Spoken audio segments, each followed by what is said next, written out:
Gracias, Fernando.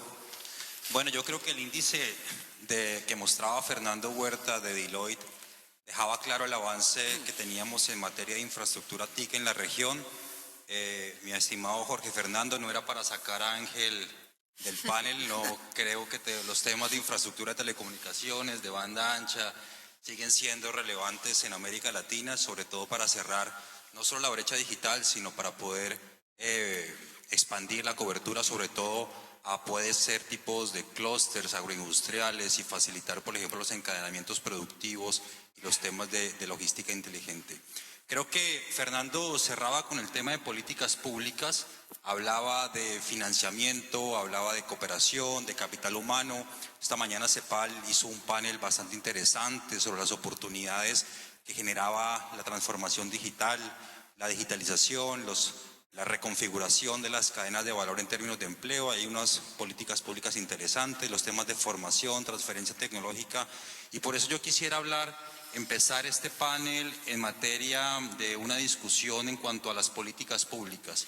Creo que tenemos dos importantes representantes de gobiernos y qué bueno si el ministro Peralta nos puede empezar a compartir un poco cuál es la visión que tiene el país en materia de cómo habilitar tanto lo que es, por ejemplo, infraestructuras, reformas o cambios institucionales y lo que pueda hacer en materia de habilitadores para los temas de digitalización de cadenas productivas. Sí, muchas gracias. Realmente me quiero concentrar en tres ejes que vemos como prioritarios a resolver. El primer eje es el área de las MIPYMES, que es un sector ampliamente importante en nuestro país. Demandan casi el 80% de las empresas y representan un motor fundamental de la economía y los recursos laborales, ¿verdad? A ese sector tenemos que primeramente dotarlos de infraestructura de conectividad para que ellos puedan empezar a transaccionar, ya sea comercialmente como administrativamente, dentro de sus empresas, ¿verdad? Segundo, tenemos que facilitarles también el acceso a la infraestructura dentro de la empresa. Hoy invertir, una MIPYME, invertir en infraestructura de almacenamiento de datos, de comunicación, es muy costoso. Entonces tenemos que entregarles a ellos la posibilidad de una solución, llámese una nube del Estado, donde ellos puedan alojar sus transacciones, puedan alojar sus datos, y de esa manera puedan entrar y bajar las barreras para entrar a lo que es el acceso a la conectividad, el acceso a las soluciones informáticas, no solamente comerciales, sino contables, administrativas, ¿verdad? Después también una parte muy importante es la parte de recursos humanos. En nuestro país realmente es un problema el conseguir recursos humanos calificados que puedan trabajar internamente dentro del sector productivo, del área de tecnología, con conocimiento profundo en estos puntos. Entonces, una acción como política pública que vamos a encarar es el apoyo y la formación de recursos humanos de tecnología que puedan en un corto plazo estar disponibles en el mercado para los distintos sectores, las grandes empresas, las medianas y las MIPYMES, ¿verdad? Finalmente, si todo esto no lo redondeamos en marcos legales que puedan soportar y que puedan respaldar los procesos, los cambios de procesos tradicionales a los procesos de tecnología, no lo vamos a poder conseguir. Entonces, un tercer eje es trabajar muy fuerte en la modificación de los marcos legales tradicionales que llevan a proteger, a incentivar los métodos tradicionales de transacción y no permiten aún que puedan ser habilitados para transaccionar virtualmente, almacenar en otros lugares la información, el ingreso a la factura electrónica, en fin. Entonces tenemos que trabajar muy fuerte en el marco legal para que esto pueda facilitar la transformación. Muchas gracias. Quizás siguiendo con el caso de Uruguay, un país con un sector agrícola importante, un sector ganadero, temas de trazabilidad, por no mencionar todo lo que pueda implicar esto en otros sectores. Quisiera preguntarle a Nicolás cuáles serían los factores en que está trabajando el gobierno desde la regulación para habilitar este tema, este importante cambio. Bueno, buenos días, muchas gracias Mauricio, muchas gracias a la corporación por esta invitación a participar en este panel. Nosotros desde URSEC, cualquiera de los temas vinculados a políticas y regulación, los enfrentamos desde la perspectiva de los derechos, con lo cual aún las cuestiones más operativas o que pueden tener que ver con casos como los que tú mencionabas, merecen una reflexión en términos de derechos y de desarrollo como derecho en sí mismo y como instrumento para la efectivización de los derechos. Y un modelo de desarrollo que no sea basado exclusivamente en el crecimiento económico, sino que incluya las inescindibles variables social, cultural y ambiental. Desde esa perspectiva y como bases fenoménicas al tema que estamos tratando, en primer lugar tenemos que Uruguay constituye un mercado pequeño, con lo cual genera especificidades regulatorias y de política que también tienen que ver con algunos factores históricos, ¿no? Nosotros, si bien obviamente los problemas de acceso siempre son un desafío y siempre hay mejoras en las redes que estamos intentando implementar, los datos de la encuesta única de TICS de Uruguay nos marcan que tenemos mucho más problemas o más desafíos en términos de uso que de acceso. Y en esa perspectiva es que también se inserta este problema que estamos planteando. Por otro lado, tenemos un empresariado bien propio de un mercado chico, con una historia particular, especialmente en los sectores pequeños y medianos, que como dijo Francisco son dinamizadores de la economía, pero a su vez sujetos de muchos de estos desafíos, con una historia parasitaria respecto al Estado, de prebendas, de amiguismo, que les ha costado mucho adaptarse a la profesionalización de las políticas que hemos intentado llevar adelante en los últimos 15 años. Con lo cual, hay desafíos, incluso la trazabilidad ganadera tuvo sus resistencias desde algunos sectores empresariales. Y ese empresariado tradicional, muy apegado a los subsidios, a instrumentos muy básicos, convive con un empresariado moderno que no es muy numeroso, pero que reclama en términos de emprendedurismo la conformación de un proyecto país inteligente. Y en esa perspectiva es que se insertan estas cuestiones.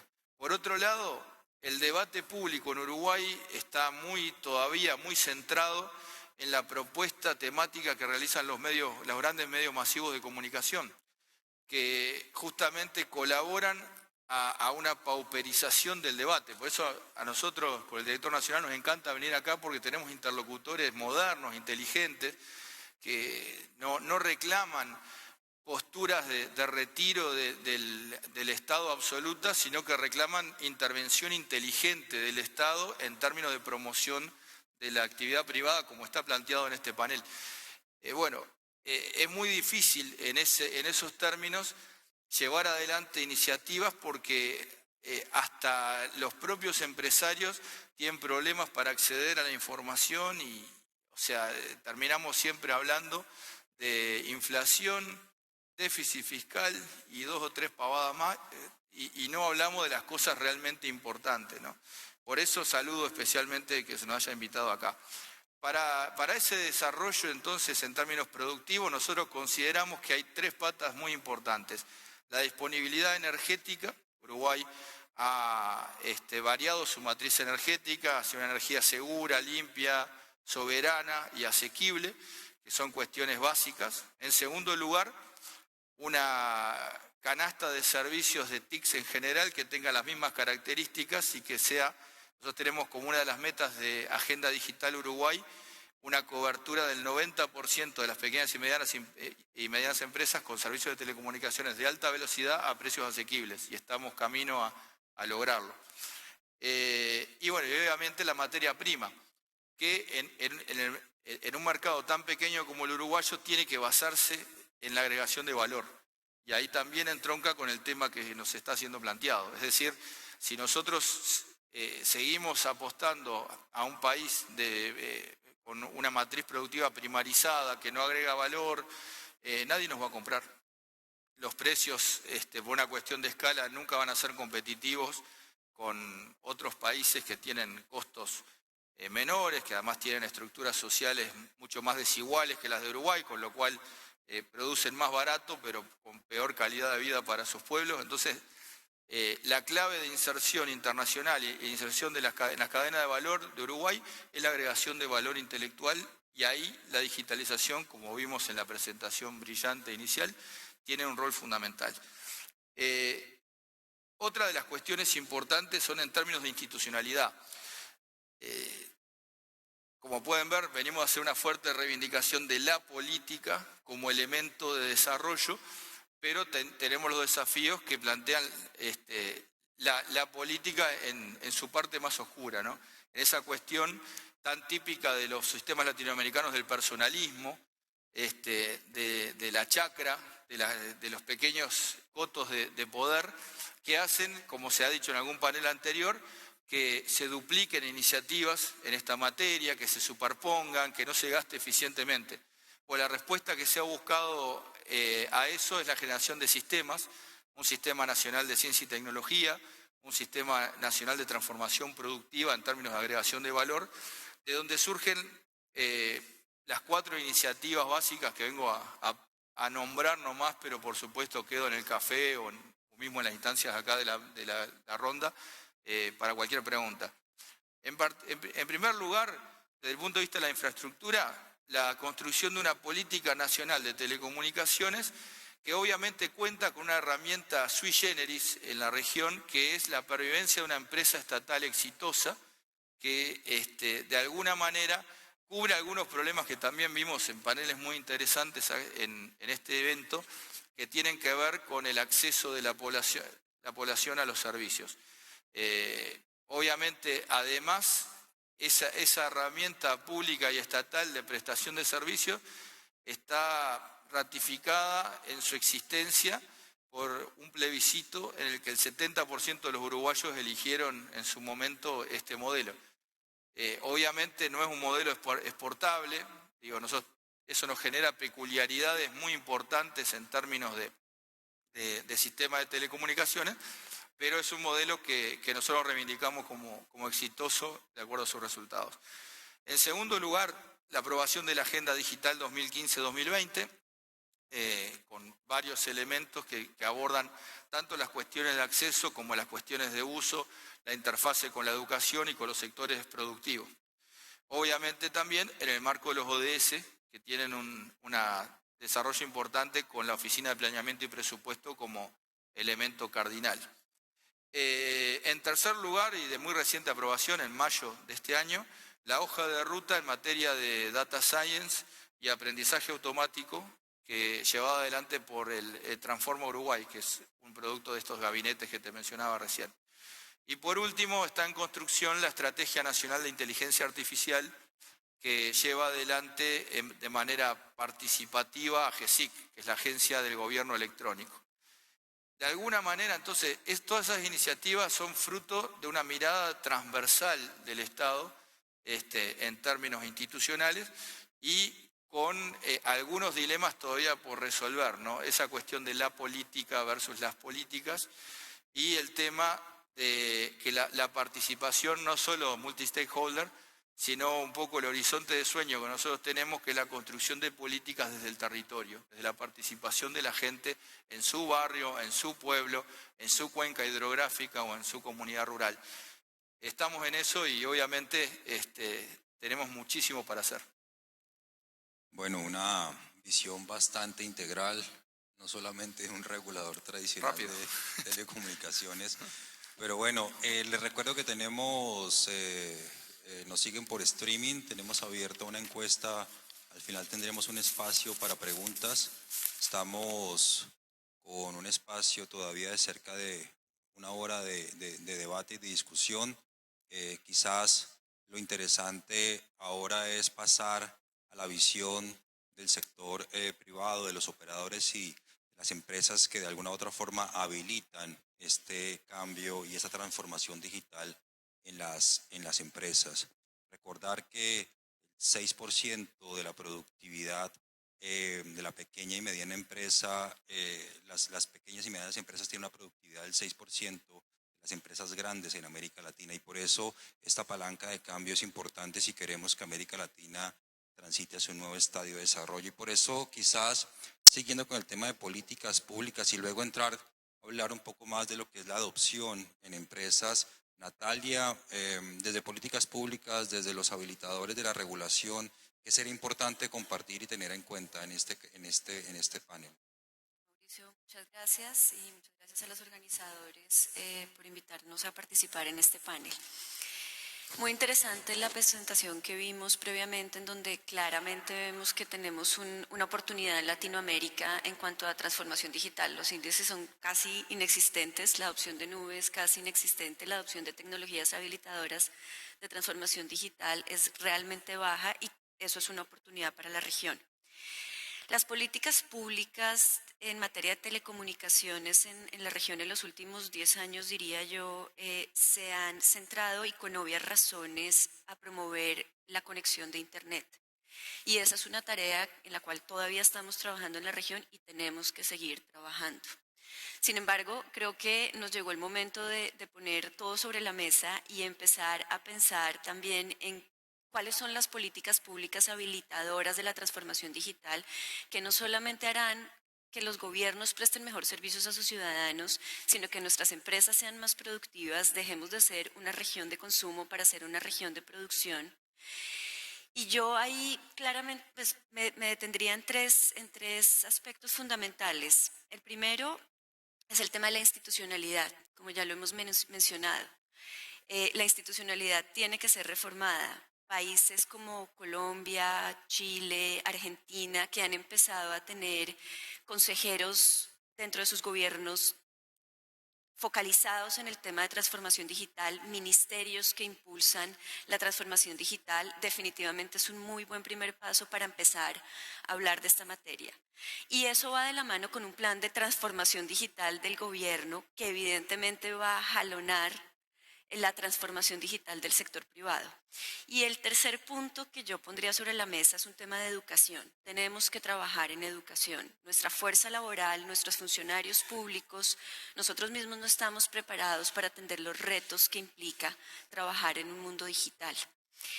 Y eso va de la mano con un cambio de mentalidad, que es, yo creo, el reto más importante que tenemos todos los seres humanos. Yo les pregunto, ¿cuántos de ustedes cambian el lado del que duermen de la cama? Yo creo que, pues por lo menos yo no lo he hecho los últimos 25 años de mi vida. Entonces, si no somos capaces de cambiar el lado en el que dormimos de la cama, pues es aún más difícil tener que cambiar totalmente la mentalidad de cómo operamos, cómo llevamos a cabo nuestros negocios, cómo desarrollamos políticas públicas. Gracias. Si la parte técnica nos ayuda, yo creo que tengo un retorno aquí en el panel, no estoy oyendo muy bien, si podemos revisar eso. Y bueno, Carlos, desde Intel, creo que es interesante revisar un poco, aparte de lo que mencionaba Natalia, muy interesante sobre institucionalidad. Quisiera volver en la segunda ronda de preguntas al ministro Peralta por el cambio tan importante que ha dado el país en esa materia. En materia de políticas, desde Intel, ¿cuál es la visión? Sobre todo cuando uno se enfrenta a ese gran reto de digitalización de las pymes versus o insertas, digamos, en cadenas de valor y de productividad, ¿no? ¿Cuáles serían ahí las recomendaciones en materia de políticas públicas? Bueno, agradeciendo primero SMA, CIET, CAF, todos los organizadores. Adhiero, este es un buen espacio, ¿no? Donde hay eco, donde hay diálogo y no todo se queda en qué venden redes sociales y qué no vende, ¿no? Efectivamente, y aquí se ha oído durante estos días, desde el lunes, mucho una frase que dice, ¿cómo hacemos para conectar el tanto por ciento que falta?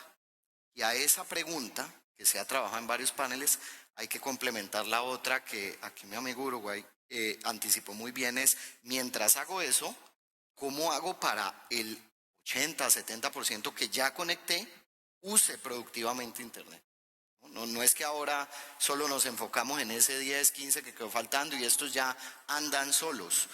Los números del estudio de Deloitte nos muestran que no andan solos, porque si tenemos brechas de productividad tan grandes, si la generación de valor solo está cayendo en la gran empresa y el 98% en las pymes, pues definitivamente ahí hay varias cosas pasando.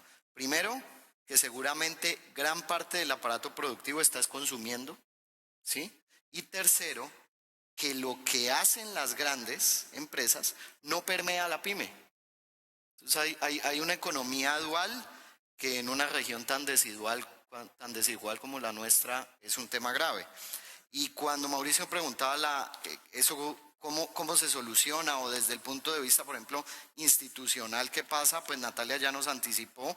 Primero tiene que subir en la agenda pública y tiene que haber un doliente de la transformación digital del sector en un país. El país que hoy no tenga ese doliente es un país que solo va a seguir preocupado con conectar. No se va a preocupar por el otro pedazo porque tiene esa concepción de si conecto la cosa mejora, per se. Y ese paradigma creo que aquí ya se tumbó. Entonces esa institucionalidad es muy importante. Desafortunadamente, parte del problema no se soluciona solo con políticas orientadas a transformación digital. Ya lo decía el estudio del Banco Mundial del 2016 del dividendo digital, hay unos fundamentales que no hemos resuelto. Inglés, código, todo el tema de habilidades, no depende mucho de los que estamos aquí, pero sí depende de otras carteras y eso voy a suponer que lo van a resolver las otras carteras para no enredarme en que aquí lo podemos resolver. Y vendría entonces la otra parte que mencionaba también Natalia y es si vamos a hacer transformación digital de gobierno o va a haber una oficina de transformación digital y va a haber un plan de transformación digital, pues el gobierno debe dar ejemplo. Si yo solo pienso en programas de I+D para el privado y crezcamos esto y lo que siempre los gobiernos sueñan es dónde está mi big champion y engordemos esta industria a ver qué esta nos saca adelante y el gobierno no se moderniza, ahí hay una tara importante para la productividad. Los gobiernos en Latinoamérica pesan entre un 18 o 22% del PIB, entonces dejamos ya un cuarto de la economía por fuera de la transformación. Luego, hoy más que nunca, gobierno digital tiene que ser una prioridad. Y por último, iría al último pedazo de la pregunta de Mauricio y es, bueno, ¿y las pymes entonces cómo entran en todo esto? Yo creo que el mismo diagnóstico nos da la respuesta. No podemos creer que las políticas que fueron exitosas para conectar y para conectar personas, acá estamos hablando de conectar y hacer productivos aparatos productivos, no personas, son manejados por personas, pero no son las personas, no pueden ser las mismas. Entonces, si durante una década regalamos computadores para que todos los niños tengan un computador, no significa que ahora vamos a salir a regalar computadores para que las empresas lo tengan. Probablemente ya lo tienen o probablemente no lo necesitan. ¿Sí? De pronto, si la pyme tiene que acelerarse, no podemos esperar que la pyme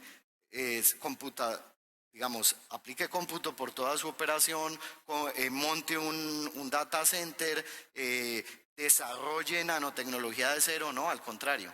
Necesitamos programas que aceleren esa adopción y para eso afortunadamente sí existen tecnologías como la nube, como los dispositivos como servicio, como las aplicaciones que ya vienen listas y que simplemente alguien con un conocimiento básico de código puede adaptar a las necesidades de su pyme y hacer ese catch-up, ¿no?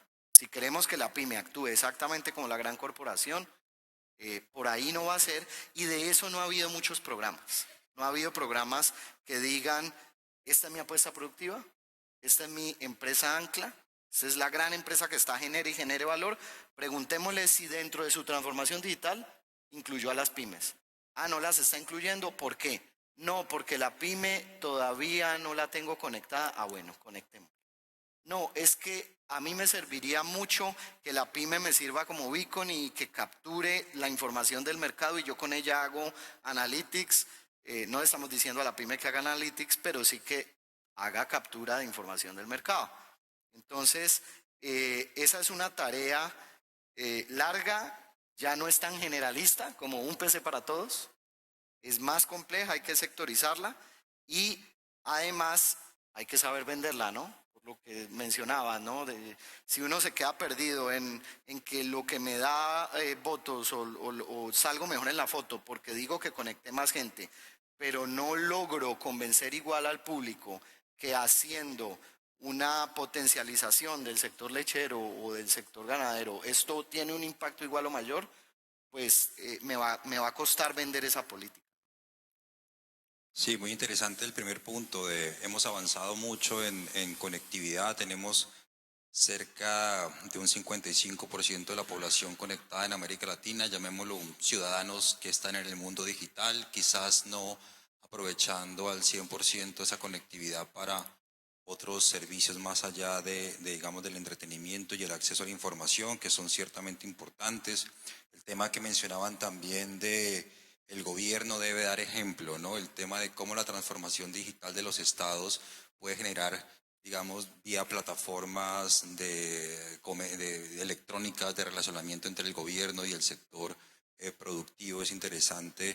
Y yo quisiera ahí preguntarle a Ángel, en ese sentido, ¿cuál es la visión que tienen ustedes desde el punto de vista, cuando uno de esos tres temas, ¿no? Infraestructura, ciudadano y estados en materia de transformación digital del sector productivo? Sí, bueno, en primer lugar, muchas gracias, por supuesto, CAF, Banco de Desarrollo de América Latina, SIED, GSMA, por la invitación a estar aquí. Realmente nuestra visión desde AT&T Latinoamérica, desde DirecTV Latinoamérica, es que la transformación digital o es de todos o no es. Y sin transformación digital, realmente pues América Latina va a tener difícil afrontar los nuevos retos del desarrollo. Preparando el panel estuve revisando un vídeo que os comenté de AT&T de 1993, donde se reflexiona, se pide al que lo ve, si se imagina un mundo en 1993 donde se pueden ver películas online en el momento que quieras y cuando tú quieras. Es decir, si se imaginan un mundo con Netflix. Si se imaginan en 1993 leer libros a distancia, libros que no tienes y que simplemente puedes tocar la pantalla, un Amazon Books, ¿no? Si se imaginan conducir sin mapas, es decir, pues un Google Maps, un Waze, ¿no? Todo esto no para decir que ¿por qué todas estas empresas no son de AT&T? Esa no es la pregunta.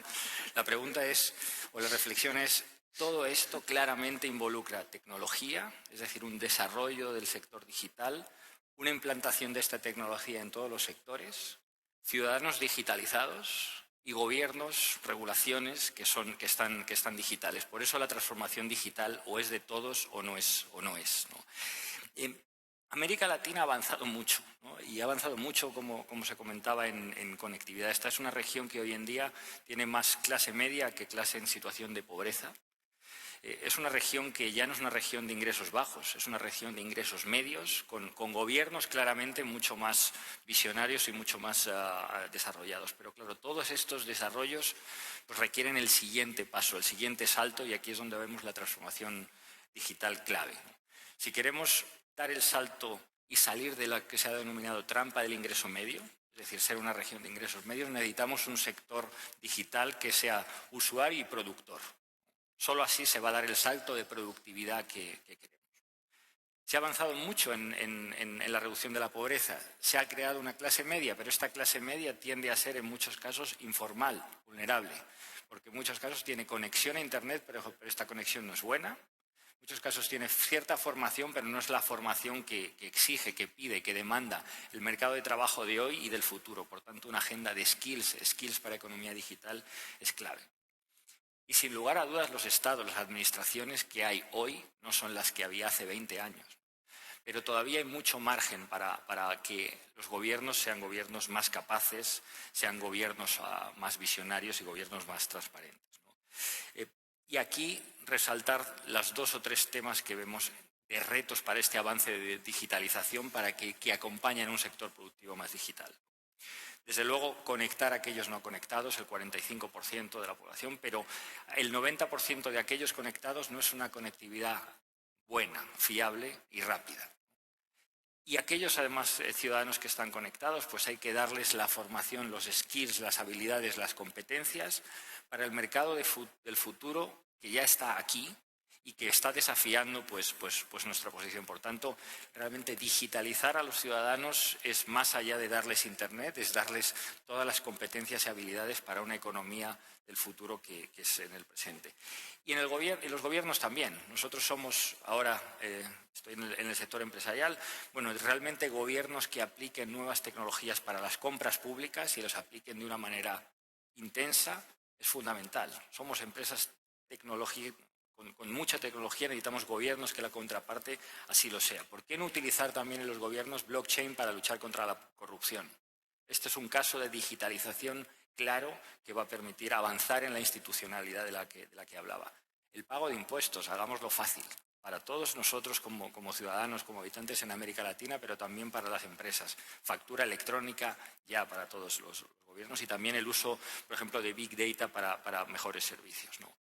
Estos ciudadanos más conectados y estos estados más digitales es la contraparte perfecta por un sector productivo que debe digitalizarse más. Y ahí simplemente dar un dato, ¿no? Vemos un sector empresarial y un sector emprendedor muy pujante en América Latina. Eso lo ha analizado bien, por ejemplo, la CAF en todos sus análisis. Bueno, solamente 1 de cada 10 emprendedores en América Latina realmente factura en el exterior, algo significativo. Por tanto, estamos hablando de un emprendimiento que no está conectado con la economía global, no está conectado con nuestras empresas y con las empresas multilatinas y multinacionales, y aquí es donde creo que la digitalización es fundamental. Por tanto, este primer mensaje, transformación digital de todos, y luego podemos entrar en algunos de los ejemplos y algunas de las prácticas que desde AT&T, desde DirecTV, pues estamos fomentando en estos sectores que ya mis colegas en 1993 identificaban como claves y como oportunos. Qué bueno, qué bueno. Bueno, esa falta de visión, con todo el respeto, quizás no aplica para Paraguay, ¿no? Ustedes mencionaban administraciones más capaces y precisamente creo que el gobierno del Paraguay viene reconfigurando todo su andamiaje institucional para hacer frente a estos grandes desafíos de la economía digital, ¿no? Entonces, quizás para ir aterrizando un poco, ministro Peralta, nos hemos visto estos importantes componentes de la agenda digital del país en materia de habilitar infraestructuras, en materia, por ejemplo, de modernizar el Estado con servicios digitales de cara no solo a los ciudadanos, sino a las empresas, los temas básicamente de cómo se habilitan tecnologías incorporadas, por ejemplo, en lo que son polos digitales de innovación, ¿cierto? Que son centros básicamente donde se podría hacer investigación aplicada, por ejemplo, en temas de industria 4.0, grandes centros de transformación digital aplicado, por ejemplo, a problemáticas productivas en clústeres agroindustriales, por ejemplo, los casos de América Latina, donde es un sector tan relevante, o temas de manufactura o minería, en fin. Quizás, ministro, si pudiéramos contar cómo fue esa transformación del Estado, esa adecuación de competencias de cara un poco a facilitar la adopción de tecnologías en sectores productivos. ¿Me escuchan? Sí, realmente nosotros queremos transmitirle un poco una experiencia. Nosotros entramos en el gobierno el 15 de agosto del año pasado, o sea, todavía no cumplimos un año, y estamos impulsando la agenda digital que fue diseñada ya por el gobierno anterior.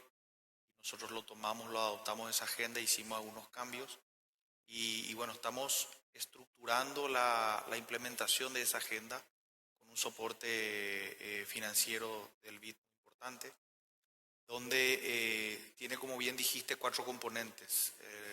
Componentes de gobierno electrónico, componente de conectividad, componente de economía digital y un componente interno también de estructuración del Estado, en el sentido de que todos estos cambios y todos estos procesos requieren de una estructura del Estado especializada y de una estructura mayor, ¿verdad? Nosotros en el anterior gobierno había una Secretaría Nacional de Tecnología con una estructura pequeña y bueno, para afrontar estos nuevos cambios, convertimos esa secretaría en ministerio, es un ministerio que arrancó recién en diciembre del año pasado, para que podamos tener mayor fuerza en estructura, no solamente en recursos humanos, sino en capacidad de presupuesto.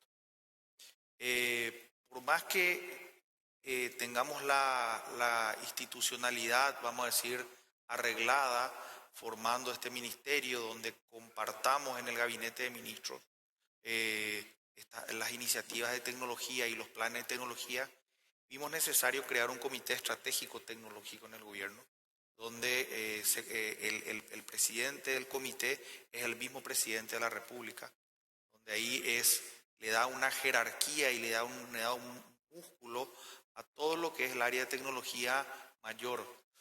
Le acompañan 5 ministerios importantes y acompañan también el sector privado a través de la academia, a través de la empresa, a través del sector tecnológico y a través de un representante de la sociedad civil organizada. Esto está empezando a formarse, no lo tenemos formado aún, pero ya está el decreto en su fase final, y con esto no solamente vamos a tener una institución que promueva, que marque la hoja de ruta, sino que vamos a tener, que es el ministerio, sino que vamos a tener también un comité estratégico que permita ¿cómo se dice?, la disrupción, la entrada rápida de los nuevos procesos de tecnología en los distintos ministerios, con los ministros integrando este comité. ¿Por qué 5 ministros nada más? Porque realmente es una cuestión de focalización. Creemos que los cambios iniciales vamos a hacer en cinco ministerios más importantes y después vendrían los otros ministerios, pero queremos focalizar al respecto. Finalmente, lo que nos preocupa mucho y los que tenemos que realmente darle una atención se habla siempre de la brecha digital, ¿verdad? De los que no acceden a estar conectados versus los que acceden a estar conectados, ¿verdad? Esa brecha digital, nosotros le llamamos una brecha digital interna, ¿verdad? Pero tenemos que tener en cuenta la brecha digital externa que nos preocupa como país. Si nosotros al 80, al 85% que hoy se encuentra conectado, llámense personas o empresas, y no las capacitamos, no las creamos, no las incorporamos al sector tecnológico en el uso de las tecnologías en sus procesos, vamos a quedar como país muy relegado versus a otros países. Con lo cual esa es una brecha digital que nos preocupa, la brecha comparativa de Paraguay versus otros países. Y es la que tenemos que resolver nosotros muy pronto. Por eso tenemos que trabajar no solamente en acortar esa brecha interna de conectar a los no conectados, sino que esa brecha, esa mejor calidad de conectividad, mejor calidad del uso de Internet en las empresas y en las personas que ya están conectadas. Y si nosotros hacemos un buen trabajo ahí, si nosotros logramos que estas empresas y que estas personas mejoren el uso de Internet, incorporen la tecnología a sus procesos, ahí nosotros como país vamos a poder estar al nivel o acortar esa brecha que ya ahora tenemos con nuestros países vecinos que empezaron este trabajo antes, pero nosotros estamos ahora con la firme decisión de que Paraguay tiene que empezar a dar estos primeros pasos en su estructura tecnológica como gobierno. Muy bien. Y no lo hemos comentado, pero la presentación que nos hizo Fernando Huerta al principio hace parte de un trabajo que desde CAF venimos implementando en el Perú. Tenemos una agenda importante de digitalización de sectores productivos. Hemos trabajado sobre 2 grandes sectores importantes y relevantes para la economía peruana. Uno, la agroindustria. El otro, el sector de la logística, que es un sector transversal y habilitador, ¿no? Y una de las cosas, digamos, como anécdota más interesantes cuando uno habla de este tema institucional y de ese tema de mejores autoridades más capaces y mejores gobiernos, va desde los temas de información. Cuando llegamos, por ejemplo, y abrimos las encuestas industriales, no encontramos información sobre penetración o uso de cloud en empresas, uso de IoT, uso, por ejemplo, de tecnologías emergentes. Y ahí creo que hay un reto importante, y por eso, siguiendo con el caso de Uruguay, ya para entrar en los temas de adopción de tecnologías, esas tecnologías tanto emergentes como ya las maduras, la banda ancha, las plataformas de comercio electrónico, en fin. ¿Cuál es un poco lo que ustedes ven en materia, digamos, de adopción y de palancas en ese aspecto? Más aterrizando, digamos, a los casos, por ejemplo, de sectores, de empresas o de cadenas. Sí, también ayer se decía algo muy, muy interesante en estos paneles, que es dejar de hablar de la brecha y hablar de cómo es la brecha, diagnosticarla bien. Y es verdad que nosotros en Uruguay no disponemos de una información tan comprensiva como para sacar conclusiones. Sabemos que necesitamos mucho más cloud computing, mucho más Internet de las cosas, mucho más inteligencia artificial, tanto en el sector privado como en el sector público. Uruguay además tiene la peculiaridad de que tiene empresas públicas muy grandes y que conforman una parte importante de la economía, con lo cual esas empresas también sirven como herramientas de incorporación a las cadenas productivas de todos estos elementos de alta tecnología, y a su vez tienen que fungir como disparadores de la adopción de esas tecnologías en sus proveedores, que son normalmente pequeñas y medianas empresas nacionales. Ahí tenemos muchísimo para hacer, indudablemente. Y otro aspecto que por una cuestión de tiempo no me dio el tiempo en mi primera intervención para señalar, es que esta incorporación tiene que ser natural.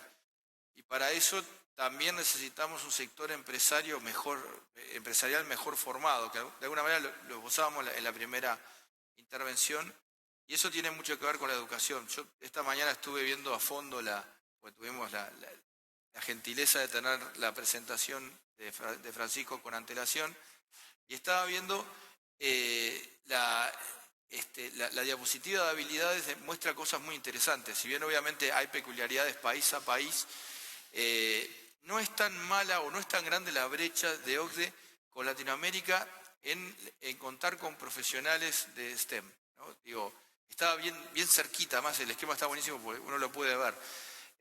Indudablemente hay mucho para hacer ahí, ni que hablar en materia de género. En Uruguay regalamos a la mitad de nuestra población, que son las mujeres, con una todavía demasiado baja incorporación a las carreras vinculadas a ciencia y tecnología, y estamos desarrollando muchas estrategias en ese aspecto. Pero la distancia se agrandaba mucho más en la disponibilidad de mecanismos de fomento a la investigación, y eso tiene una consecuencia natural en otra cuestión que marcaba Francisco, que es la retención del talento. Entonces, si vos querés incorporar tecnología al sector productivo, necesitas una masa crítica profesional, formada, de empresarios y de profesionales vinculados a la producción que maneje esas cuestiones.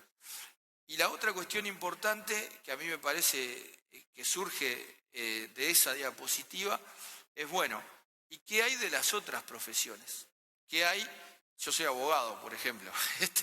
¿Qué hay de los economistas? ¿Qué hay de los arquitectos? O sea, los que no están directamente vinculados a ciencia y tecnología. Ahí también hay que trabajar mucho. Y una de las cuestiones que a mí me parece interesante de la hoja de ruta de Data Science y aprendizaje automático es que pone muchísimo foco no solo en el trabajo de la Universidad de la República y de las universidades privadas, sino de la sensibilización temprana de esas generaciones que recibieron el One Laptop per Child, pero bueno, ya desde chiquititos que se familiaricen con la Data Science, con el aprendizaje automático, con lo que la inteligencia artificial puede representar, que para ellos además es más natural que para la generación nuestra, ¿no? Entonces, y ni que hablar en la educación secundaria, cuando los chiquilines están definiendo su vocación.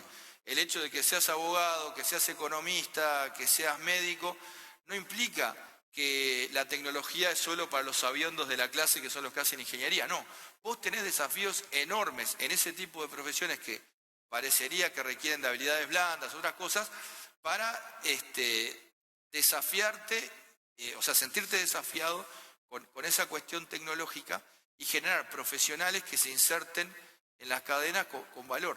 Y ni que hablar en los temas de administración de empresas, porque en definitiva nosotros podemos disponibilizar un toolkit enorme de herramientas, de mecanismos de financiación, de un montón de cosas, pero si los pequeños y medianos empresarios no se dan cuenta de que, bueno, de lo que marcan los números, ¿no?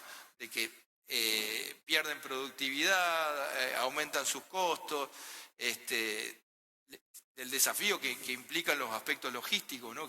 que siempre son soslayados, y me parece buenísimo que hayan venido a colación. Bueno, si no tenemos conciencia de eso y seguimos reclamando de papá Estado, la subvención y todo, no vamos a ningún lado. Entonces, por ese lado, me parece que en Uruguay tenemos muchísimo para hacer. Así como nos enorgullecemos mucho de nuestros números en cuanto a acceso, como decíamos hoy, tenemos mucho para hacer en términos de uso y sobre todo de reflexión teórica en clave de producción nacional y soberana que nos inserte en cadenas de valor que vayan mucho más allá de la carne, del lácteo, y decir, bueno, seamos líderes en software aplicado a la producción, en otras cosas que son hacia donde tiene que ir la diversificación de nuestra matriz productiva. Muy interesante, y una de las láminas que presentaba Fernando mostraba el cambio tecnológico, no Francisco, sino Fernando, el cambio tecnológico en materia de tecnologías quizás maduras, disruptivas, y el periodo de incorporación en los modelos de negocio, ¿no? Yo cuando veo esto pienso, por un lado, son tecnologías que ya están en el mercado, ya existen, quizás los costos de incorporación son marginales, no es, alguien me decía esta mañana, es que su panel suena como a ciencia ficción, o sea, me hablan de inteligencia artificial, ¿y eso qué es? Yo soy una pyme que tengo que decidir entre comprar básicamente una máquina que me cuesta $50,000 e invertir en IoT. Y por eso quisiera hablar con Natalia sobre casos de tecnología quizás donde se vea que ciertamente esto ya está afectando matrices productivas, modelos de negocio, que esto no es ciencia ficción, ¿no? Y que genera cambios importantes en el muy corto plazo. En efecto, gracias Mauricio.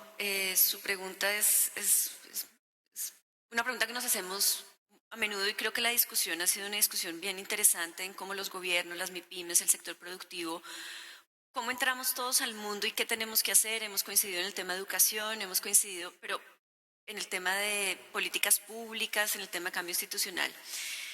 Pero yo creo particularmente, y con lo que usted está diciendo, es la transformación digital de los sectores productivos y de la economía se termina y se va a terminar dando tarde o temprano, porque los que no lo hagan simplemente salen de la cadena de valor. La nube, la computación en la nube es una tecnología de 10 años y es una tecnología completamente disruptiva, que es el habilitador de los servicios y las tecnologías que conocemos como blockchain, IoT, artificial intelligence y demás, que le permite a usted como una empresa, como una empresa MIPYME, sea mediana, pequeña o grande, o incluso al gobierno, le permite a usted despojarse de las tareas administrativas que no le aportan valor y poder centrarse en su core de negocio. Siendo usted una empresa grande, chiquita, vuelvo, insisto, lo que sea, el ahorro de costos que a usted eso le significa, junto con la posibilidad que tiene de poder innovar a través de la información que usted tiene disponible en la nube, definitivamente va a llevar a que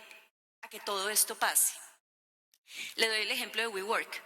WeWork se define como el sistema operativo de las empresas. WeWork nació en Amazon Web Services y fue creado precisamente para despojar a las empresas de todas aquellas cargas administrativas que no lo permitían o que dedicaban recursos para no ser eficientes, y Y hoy en día las empresas que estamos en WeWork nos centramos en nuestro core de negocio, trabajamos en nuestro día, todos, desde los abogados, yo soy abogada, hasta los ingenieros, porque eso precisamente nos permite la tecnología.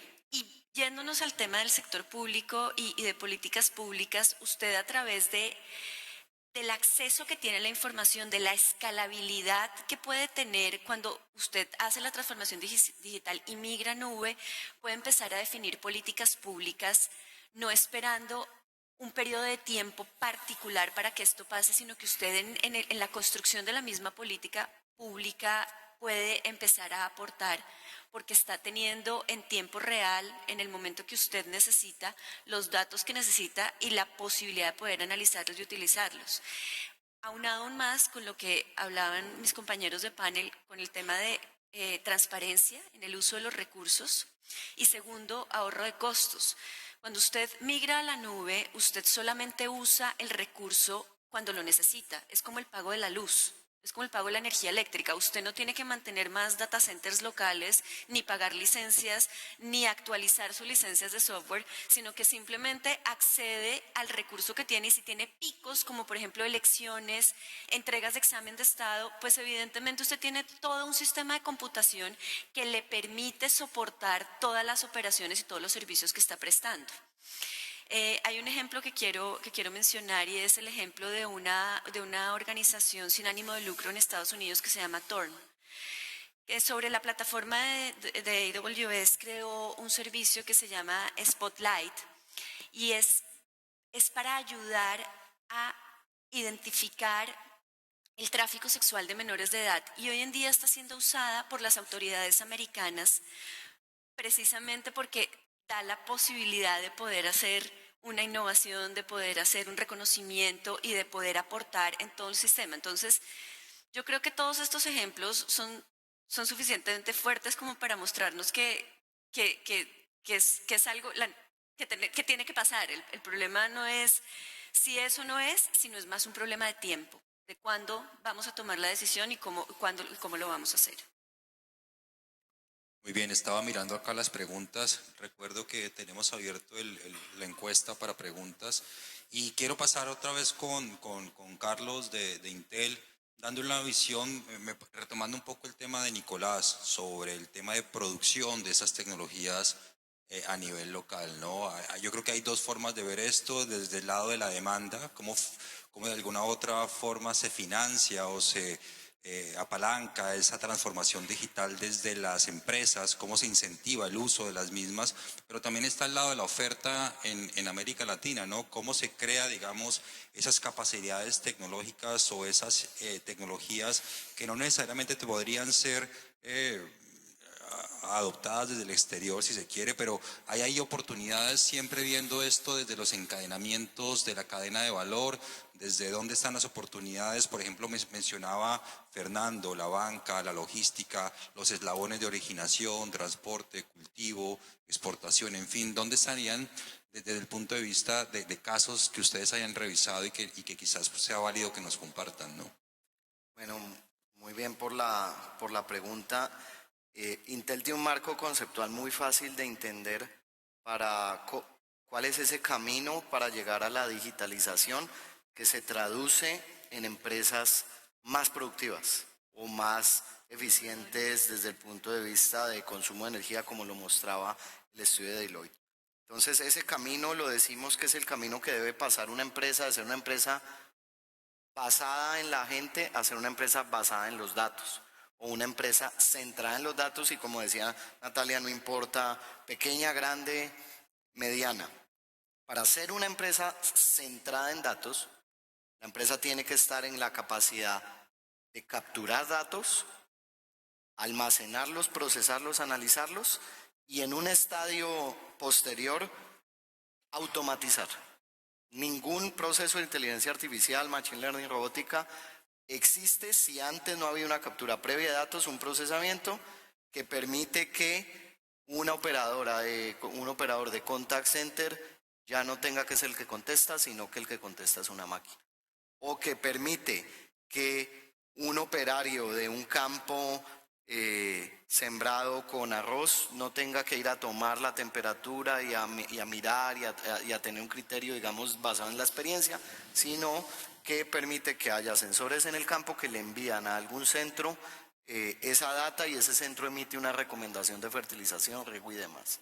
Entonces, en ese trasegar de la empresa normal o basada en persona a la empresa basada en datos, que es la que estaría en un estadio de productividad mayor, Intel ha venido trabajando en Latinoamérica con el ecosistema, sobre todo para desarrollar IoT.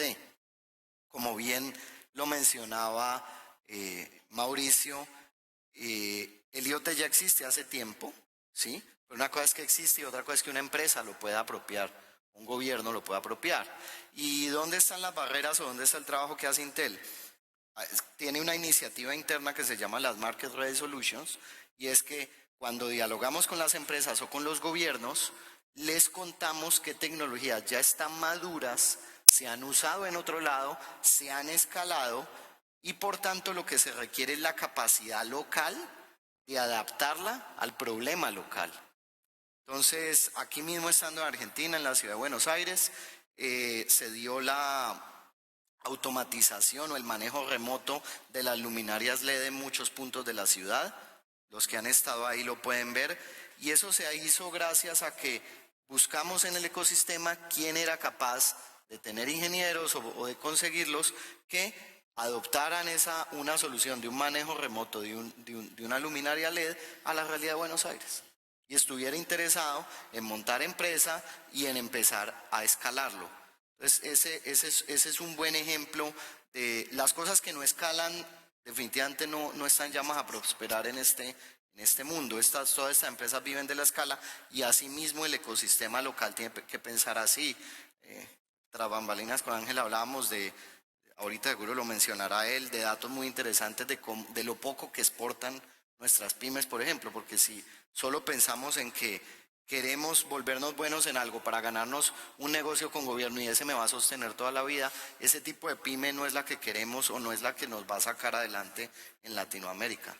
Nos van a sacar adelante pymes que estén pensando en mercados externos, en ser competitivas y en que sí, el gobierno les dé una ayuda, pero una ayuda para arrancar o para crecer, no la ayuda permanente para sobrevivir, porque eso lo va a hacer muy difícil. Entonces, estamos muy enfocados en esa parte de desarrollar el ecosistema de IoT, y con los gobiernos en paralelo estamos trabajando en políticas públicas, en planes de inteligencia artificial, porque eso es lo que se viene.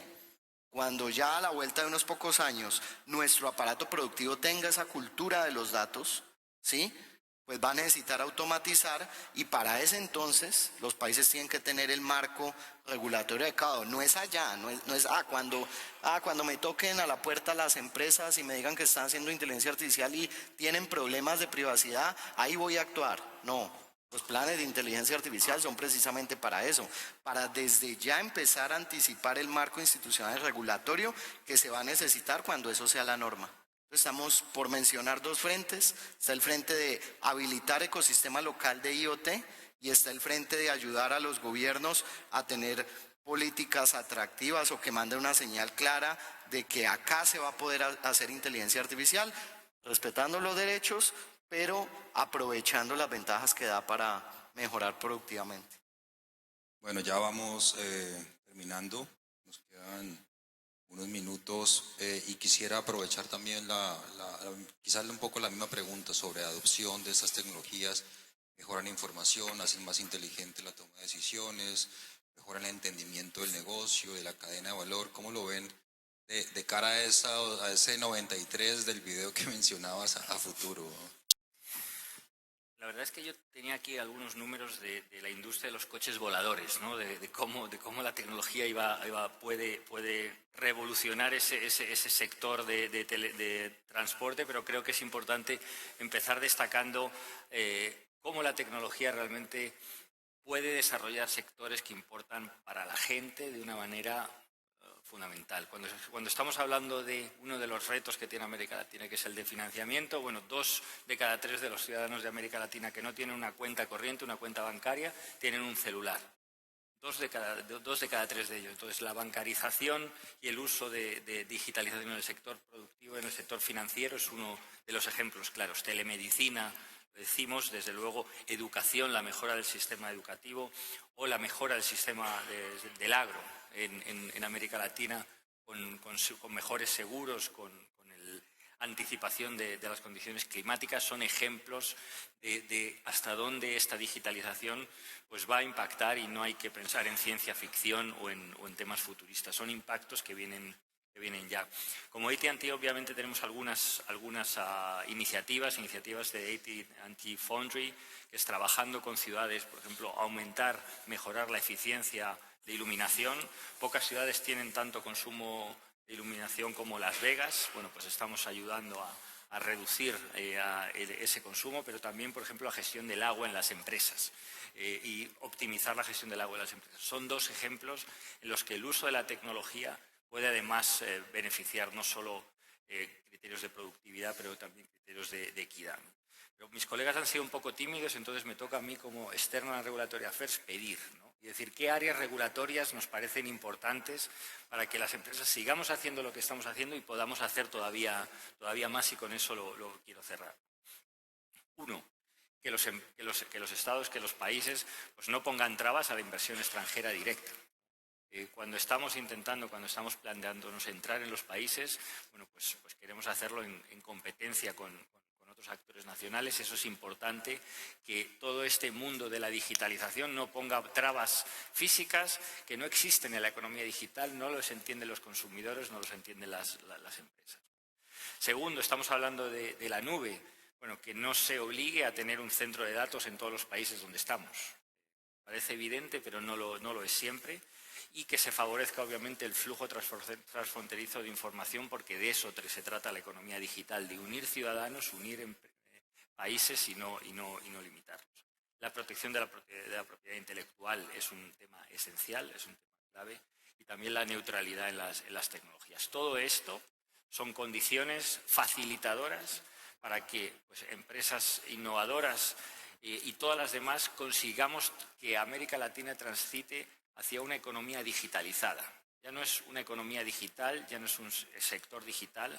Lo que estamos viendo es una transformación donde el sector de datos y de información va a estar en todos los sitios, y, como bien comentaba Natalia, sin aquellos sectores y aquellos países que no tengan un uso intensivo de los datos, van a ser sectores, van a ser industrias que van a estar perdiendo en la carrera competitiva que tiene América Latina con Asia, y van a ser, obviamente, economías que no van a poder pues, dar el salto de ingreso medio, ingreso alto con mayor equidad, que es lo que también queremos todos.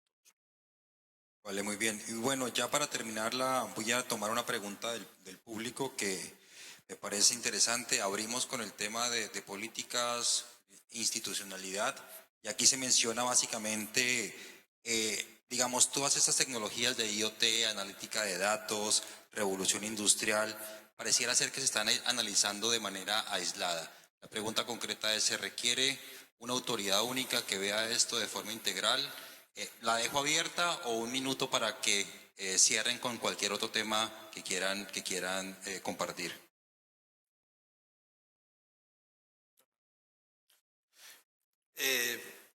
Perdón, sé que hay problema de tiempo. A mí me parece que ese es un dilema país a país. En los países chicos corremos el riesgo de tener una autoridad para cada tema y que sea insustentable. Digo, insustentable hasta por una cuestión de quiénes dirigen esas autoridades. No tenemos 10 Messis, ¿sí? Y ese es un problema. Bueno, en Uruguay no tenemos ningún Messi, digo, pero y lo que sí se necesita, me pareció muy interesante lo que planteó el ministro, es que los temas de economía digital o de digitalización estén presentes en los planes de gobierno al más alto nivel. No podemos tener un presidente que no entienda de estos temas. Digo, por eso me parece estupendo que el presidente de Paraguay encabece esa cuestión.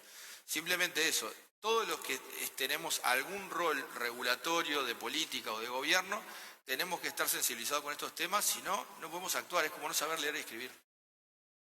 Un minuto, ¿quién más? Carlos. De acuerdo. La experiencia que que se ha vivido, por ejemplo, en países como Panamá, el mismo Uruguay, Colombia, tratar de tener esa figura de modernización, de transformación digital, cuando decían que unifica todas esas tecnologías, la transformación digital. Sueltas no sirven para nada, inteligencia artificial para qué, IoT para qué, nube para qué. Cuando ya lo aterrizamos a casos de vida, a mejoras en la productividad, y eso sí debe estar al más alto nivel, si no, ¿cuál es la consecuencia de que no esté al alto nivel?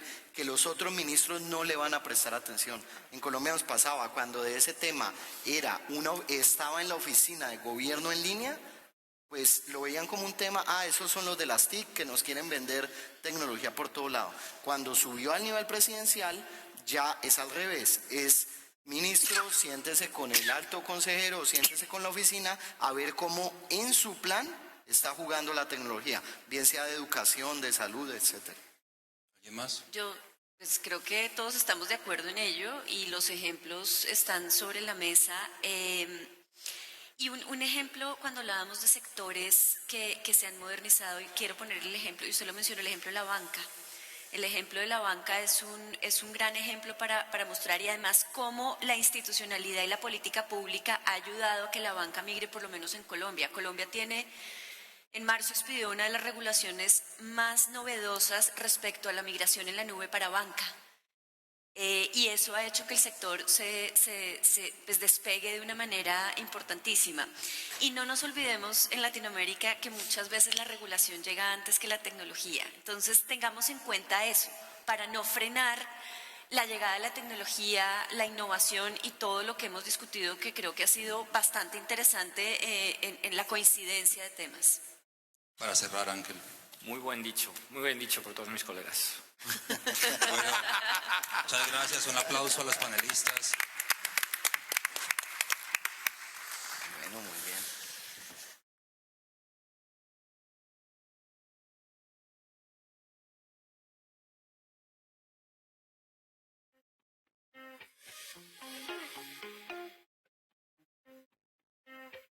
I feel the ending before it even starts. My jacket's under the table, your sneakers are right where they usually are.